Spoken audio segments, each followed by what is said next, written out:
lembro-me, eu diria, talvez, de duas coisas diferentes.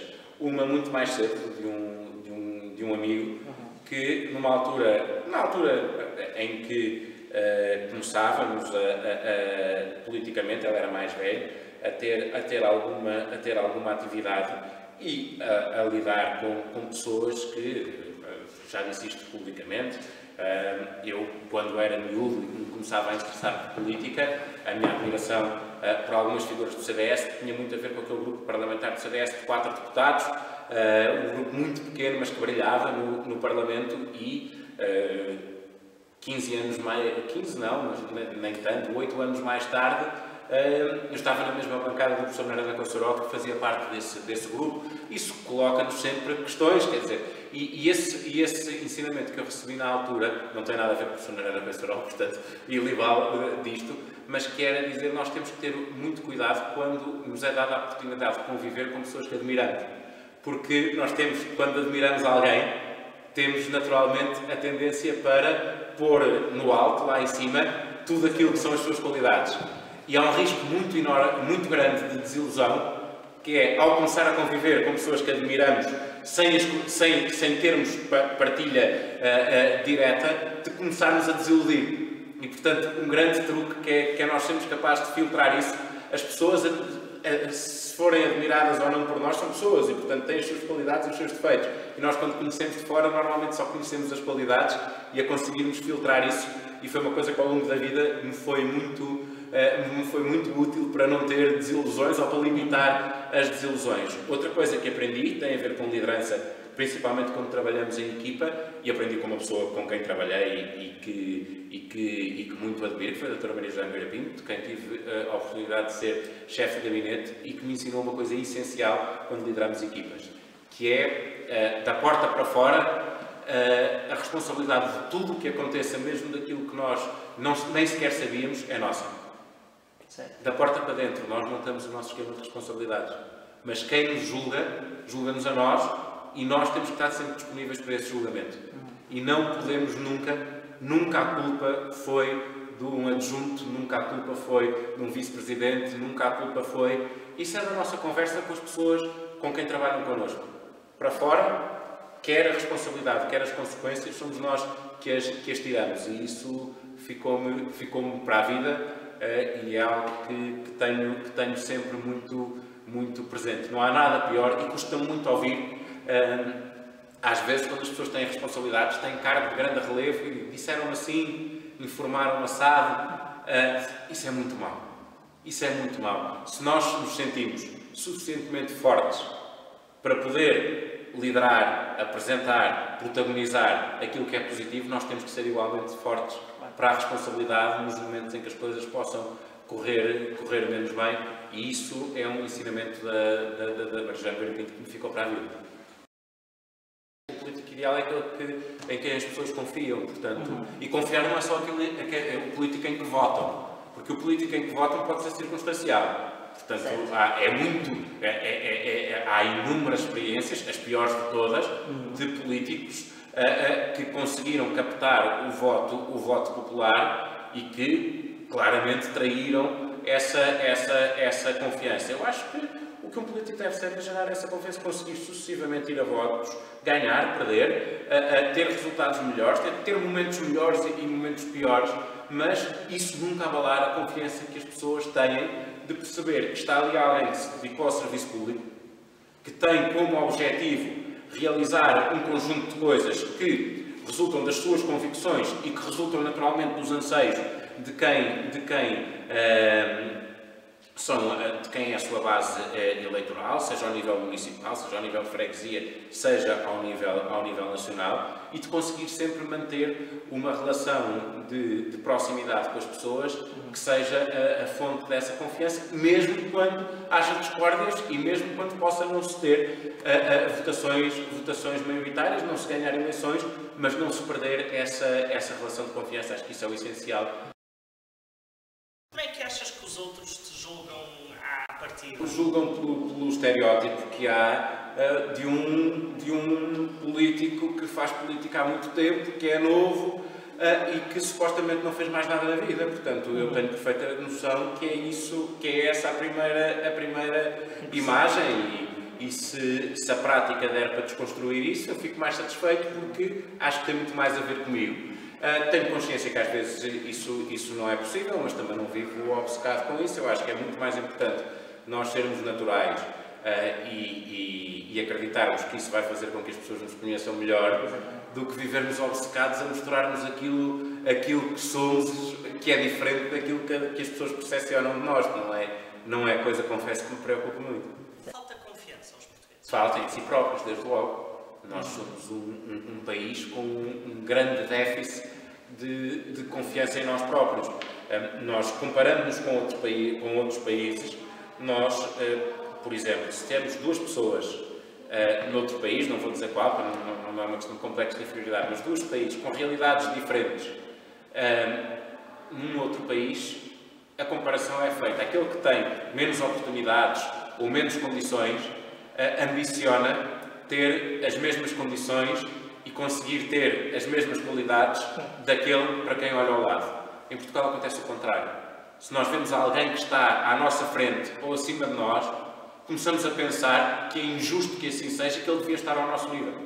E há uma tendência muito grande do país se nivelar por baixo. Eu acho que hoje em dia, as últimas gerações, felizmente, fruto muito de convívio internacional, quer seja através das redes de comunicação, quer seja através da oportunidade de viajar e de receber viajantes. Nós convivemos hoje em dia com muita gente de muitas outras realidades, quer seja por viajar ou por estudar para fora, quer seja por recebermos cá colegas de outros países e termos amigos de outros países. Isso dá-nos uma amplitude muito, muito maior. Mas eu acho que ainda há muito intrínseco na sociedade portuguesa uma tendência para a tragédia, para o nivelar por baixo e para aquela coisa que é a tal palavra que não tem tradução, que é bonita no fado, mas que é muito negativa na atitude, que é a saudade. E esta nossa nostalgia é lindíssima na arte, mas é muito má na nossa vida do dia a dia. Eu acho que ainda somos muito condicionados por isso. Tem sido difícil conciliar a vida académica com a tua profissão? Foi difícil, foi possível porque fiz no ISEG, que era ao lado do Parlamento, e portanto foi na altura que estava como deputado e portanto saía do Parlamento para ir para o ISEG. Era a dificuldade normal de, ao fim de um dia de trabalho, estar até às 11 da noite, mais 3 dias por semana, e muitas vezes aos fins de semana estar dedicado à investigação, a fazer os trabalhos, e portanto, mas foi muito interessante e considero que foi muito útil e tenho claramente a vontade de continuar e, portanto, terminando esta fase, é algo que não só concluir a nível de mestrado, concluir a tese e apresentá-la, como fazer mais alguma coisa. O pior que pode acontecer é tu teres uma intervenção num determinado sentido e ela ser usada perversamente. Ou seja, retirar alguma coisa dali que claramente possa dar ideia de uma coisa que não era aquilo que tu disseste. Mas fazendo a reanálise, dizes, mas fui eu que permiti que isso acontecesse. Porque disse assim, ó, isso é o pior que acontece. Já me aconteceu, claro que já aconteceu. E portanto ficar depois a pensar que, de facto, aquilo é uma utilização perversa, é um abuso, mas que era possível ter evitado aquele abuso. Aconteceu-me em duas ocasiões distintas. Uma teve a ver na altura mais crítica deste governo e portanto no Parlamento, de um comentário sobre questões laborais e portanto sobre questões de recrutamento na administração pública. E ainda por cima tenho uma visão muito crítica da forma como se tem lidado com a administração pública em Portugal, porque acho que a administração pública de qualidade, rejuvenescida, é fundamental e portanto a questão dos cortes cegos na administração pública são perigosíssimos para o conceito de serviço público, mesmo para quem tem uma visão mais liberal do papel do Estado, porque uma coisa é a discussão do Estado ser maior ou mais pequeno, outra coisa é a discussão se o Estado, quando existe, deve ser o mais eficiente possível. Ou melhor, isso nem deve ter discussão, deve ser um essencial, um objetivo prático.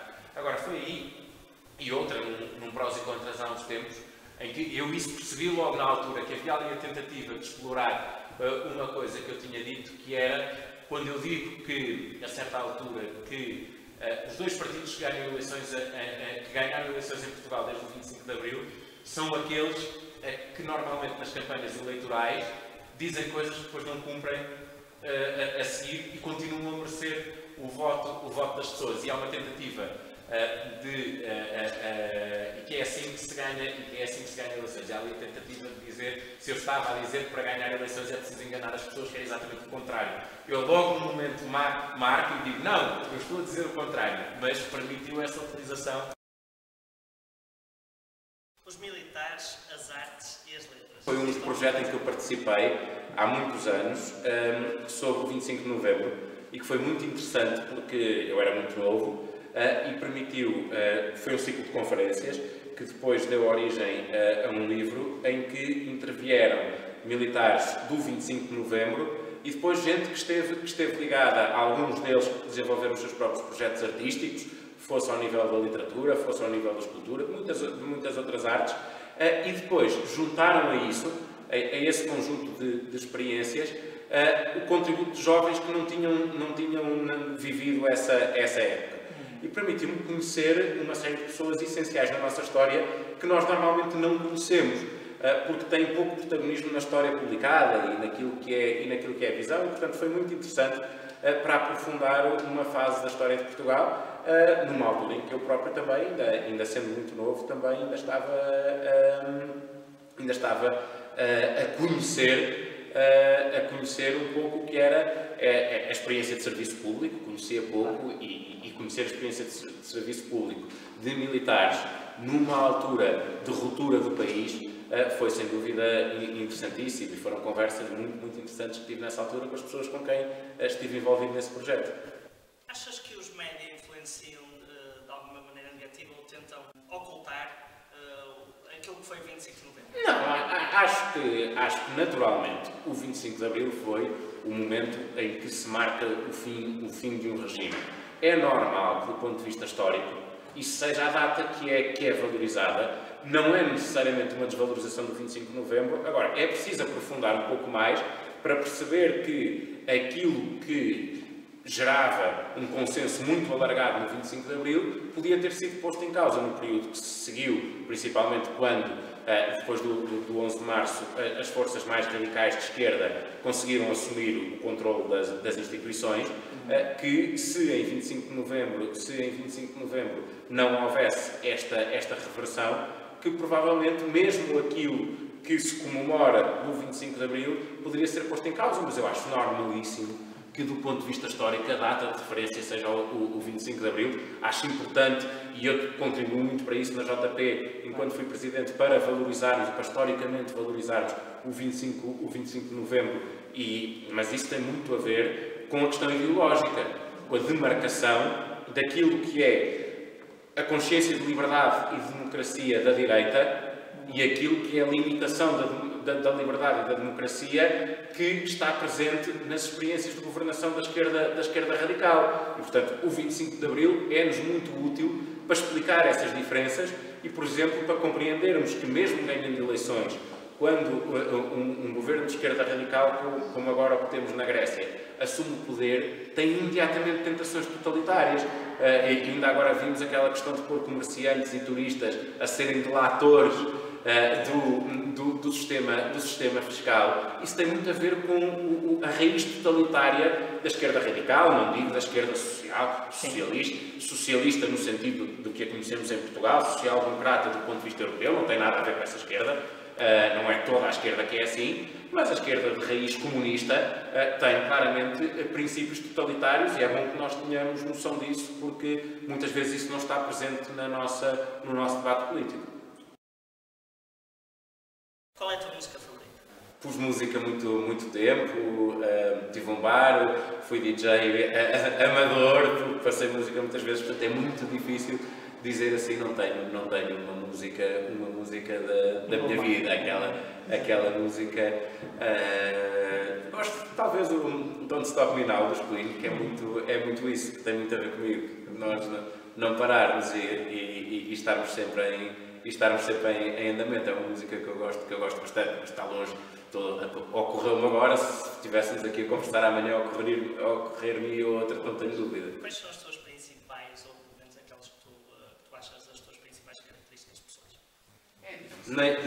Nem eu sou o melhor avaliador, nem acho que isso seja constante ao longo da vida. Não, mas é verdade, não acho que isso seja constante ao longo da vida. Nós vamos vivendo experiências, vamos tendo uma série de coisas na vida que nos vão moldando. Isso não deve afetar aquilo que é o nosso básico, o nosso tronco estrutural, mas vai-nos moldando necessariamente aquilo que vivemos. Eu acho que procuramos todos o mesmo, não é? Temos os nossos princípios éticos e procuramos guiar a nossa vida por aí e, portanto, em termos de personalidade, procuro naturalmente ser uma pessoa aberta, disponível e ter uma visão positiva da vida sendo pessimista, que é uma coisa muito difícil de controlar. Sou um pessimista militante e uso isso muitas vezes como enquadramento. Acho que nós, se partirmos de baixo, temos sempre mais hipótese de nos ir realizando e de conseguir coisas importantes, mas não tenho assim características. Acho que há muita gente que pode fazer essa avaliação e deixo isso ao critério de quem avalia de fora. Eu acho que felizmente na minha adolescência vivi muita coisa que me permitiu saber o que é o mundo em que vivemos, e a maior parte das coisas foram coisas que depois eu não continuei, mas que felizmente vivi. Tive a adolescência normal de qualquer pessoa da minha geração, com os excessos normais dessa fase da vida, com os riscos normais dessa fase da vida, fosse em termos de vida pessoal, fosse em termos das atividades que se vai fazendo. Portanto, felizmente, e acho que isso é bom para a vida, tive uma adolescência sempre muito próxima dos limites. E isto próximo dos limites é bom, porque nós podemos ir próximo do limite, abaixo do limite, o que é bom para conhecermos, ou irmos próximo do limite, um bocadinho acima, que não é suficientemente grave, mas que nos dá para perceber que os ultrapassamos, e portanto acho que a adolescência é o tempo ideal para viver isso, e acho que quando nós conseguimos nessa altura da vida conviver muito com os limites, isso nos dá um estofo muito grande para viver mais para a frente. Eu vivi uma adolescência numa fase da vida em que estava muito sozinho, tive autodeterminação pessoal muito cedo, muito antes da maioridade, e isso também ajudou a que tivesse essa liberdade, uma liberdade quase total, para poder ir conhecendo aquilo até onde podíamos ir e aquilo onde eram os limites, e portanto tem muito a ver, a minha adolescência teve muito a ver com isso, não tem nada a ver com aquilo que é a minha vida hoje em dia. A família é sempre significativa, eu acho que é impossível que não seja, por aquilo que nos marca, por aquilo que nos marca em cada momento, pelas referências das pessoas mais velhas da família que conhecemos e que acabamos por conviver menos tempo, e eu isso tenho de um bisavô meu uma grande presença. Foi uma pessoa que me influenciou muito na minha infância e que está presente até hoje. É uma pessoa que teve um percurso de vida que eu admiro muito e que tinha um nível completamente diferente, de outro tempo. Portanto, não sou no século passado, há 2 séculos atrás, portanto, e no princípio do século XX tinha intervenção política à sua maneira, não partidária, como é óbvio, mas ao nível regional, na altura, e de lutar naquilo que era o princípio do século, as grandes batalhas políticas, que era, por exemplo, nós não temos consciência hoje, de levar a luz elétrica à aldeia onde ele era natural, e portanto, de se envolver nisso e perceber que a política tem esses básicos e que é isso o mais importante, e que era uma pessoa que de facto motivava e com quem eu tive a sorte de conviver. Depois, o facto de ter crescido, infelizmente, de não ter podido ter essa presença de há muitos anos já para cá, com o meu pai, que tinha uma visão política completamente diferente daquela que eu tenho. Era de esquerda, votava à esquerda do PS e foi com quem eu tive os primeiros grandes debates políticos da minha vida e, portanto, isso era muito interessante, que eu ia formando a minha consciência política à direita e desenvolvendo o meu pensamento e o meu posicionamento à direita e foi muito interessante desde sempre ter esse debate. Tínhamos grandes debates em casa e obviamente que o facto de meu pai ter morrido muito cedo foi algo que me marcou na vida, indiscutivelmente, e portanto isso na família nós não conseguimos dissociar desses momentos, não é?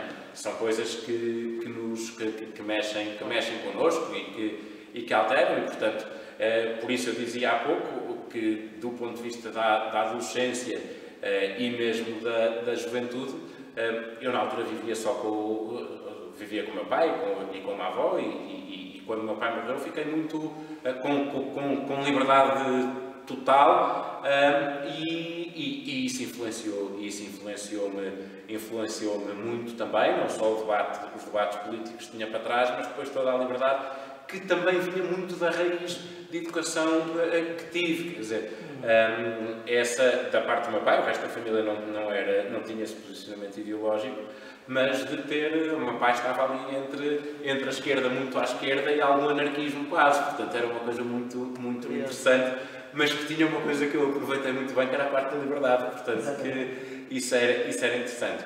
Hoje em dia é uma realidade completamente diferente. Tenho a minha família, tenho o meu filho, vou ter outro e obviamente que nós, quando temos um porto de abrigo em casa, isso é muito importante para o nosso equilíbrio e são desafios enormes que se colocam a quem convive connosco e a uma unidade familiar que depende muito da compreensão que tem que haver por uma dedicação a serviço público que é sempre feita à custa de alguma estabilidade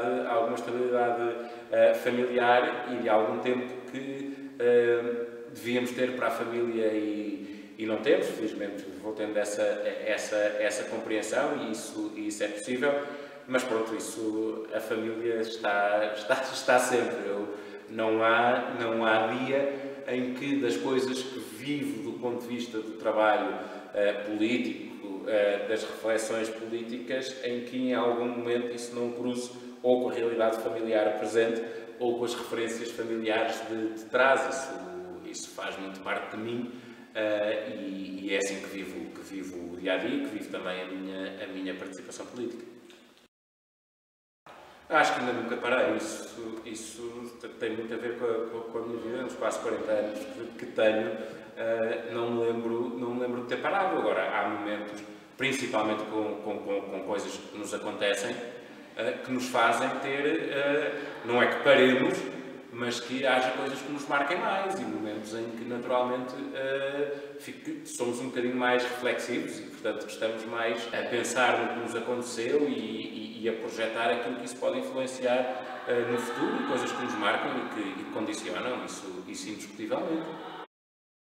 João, tens alguém na tua vida a quem peças frequentemente conselho? Muita gente, eu gosto de ouvir pessoas, gosto de perguntar e gosto de perguntar sem as pessoas perceberem que eu estou a perguntar, portanto há muita gente que eu gosto de ouvir e de quem gosto de ouvir o conselho e que provavelmente não sabe, portanto tento fazer isso, não na lógica do confessionário e do momento formal de perguntar, olha, diz-me lá o que é que achas, tenho aqui esta coisa, não, mas gosto nas conversas normais de poder ir percebendo o que é que outras pessoas podem pensar ou podem contribuir para questões que eu tenho em aberto e que normalmente não procuro evitar saber o que outras pessoas pensam. Portanto, tenho claro que sim. Não tenho um confessor, isso não tenho, é mais aberto. O que é que te diz o teu íntimo? Diz-me muita coisa, diz-me muita coisa. Eu faço muita... Agora sinto falta porque viajo pouco sozinho. Eu gosto muito de viajar sozinho de carro porque tenho essas conversas, esses longos diálogos. Normalmente critica-me, portanto, eu sou muito autocrítico e portanto, normalmente, nas análises que faço introspectivas, é muito no sentido daquilo que fiz e que acho que posso fazer, daquilo que posso fazer melhor e de ter objetivos e marcar objetivos e conseguir que esses objetivos sejam ao mesmo tempo ambiciosos e realizáveis e, portanto, sejam, o que quer dizer que sejam equilibrados, não é? Portanto, eu gosto muito de fazer essa autoanálise e de me criticar e, portanto, muitas vezes diz-me que é preciso abrandar, muitas vezes diz-me que se calhar é preciso ir com calma em algumas matérias. Mudou muito ao longo da vida. Eu acho que mais novo era muito mais impulsivo. Isso é normal também, não é propriamente uma característica pessoal. Mas, como disse, o facto de, a certa altura na vida, ter perdido muito aquele que era o meu travão e o meu ponto de discussão, que era o meu pai, indiscutivelmente, com quem tinha essas discussões, como calcularão, o facto de termos duas visões completamente diferentes, isso não ia só para a ideologia, ia para muitas outras coisas. Isso obrigou, como tu disseste o meu íntimo, nunca tinha pensado nesses termos, mas obrigou o meu íntimo a assumir esse papel. E, portanto, a pensar muito, a fazer esse diálogo interno.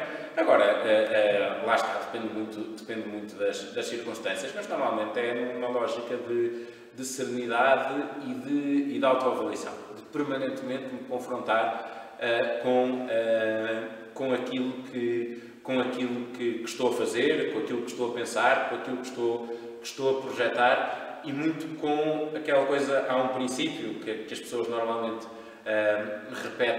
repetem muito, daqueles princípios generalistas, mas que é importante, da história de nós não fazermos aos outros aquilo que não gostávamos que fizessem a nós. Isso deve ser visto com uma amplitude muito maior, que é, desde logo, não é só não fazer aquilo que não gostávamos que nos fizessem, mas é termos uma postura na vida que nós gostássemos de ver nos nossos amigos ou que gostemos de influenciar naquilo daqueles de nos influenciar por aqueles com quem convivemos e que achamos que nos dão bons exemplos de estar, de ser, de frontalidade, de uma série de características que nos ajudam também. E, por outro lado, também, de ter o reverso da medalha. É muito mais difícil nós fazermos aos outros aquilo que gostávamos que nos fizessem a nós, do que fazermos só a omissão. Isso também muitas vezes tem a ver com o nosso nivelar por baixo. Nós vemos só a parte de não fazer, a parte negativa, de não fazer o que não gostávamos que nos fizessem. É muito mais desafiante nós fazermos e procurarmos conseguir fazer aquilo que gostávamos que fizessem para connosco. Isso tem todas as dimensões na vida. E, portanto, o meu íntimo é o meu maior autocrítico, diz-me coisas que nunca ninguém me disse, faz-me às vezes pensar e ir ao fundo mesmo para fazer essas avaliações, mas dirá certamente muito mais do que aquilo que eu sou capaz de explicar aqui, porque isso é a característica do íntimo, não é? Está lá no fundo e é muito difícil nós conseguirmos trazer para a comunicação aquilo que muitas vezes está só cá dentro.